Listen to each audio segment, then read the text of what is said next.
প্রিয় দর্শক, এই মুহূর্তে আমরা দাঁড়িয়ে আছি একটি ঢাকা মহানগর উত্তরের একেবারে শেষ প্রান্তে, যেই অঞ্চলটাকে পূর্বাঞ্চল বলা হয়, এর কাছাকাছি। আমরা আজকে যেই দৃশ্যটা আপনাদেরকে দেখাবো সেই দৃশ্যটা হচ্ছে এই যে কচুরিপানার একটি ইতিহাস আছে আমাদের বাঙালি জীবনে। সেই ইতিহাসটা হলো ব্রিটিশ যখন বাংলাদেশে আসে, অর্থাৎ 1800 সালের দিকে। সেই 1800 সালের দিকে তখন ওরা ওই দেশ থেকে কিছু গবাদি পশু বাংলাদেশে আনে।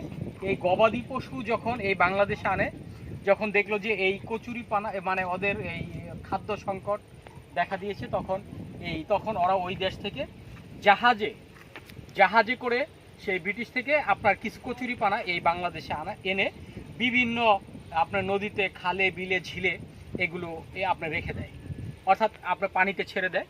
তখন থেকে এই বাংলাদেশে এই কচুরিপানা এই আস্তে আস্তে প্রভাব বিস্তার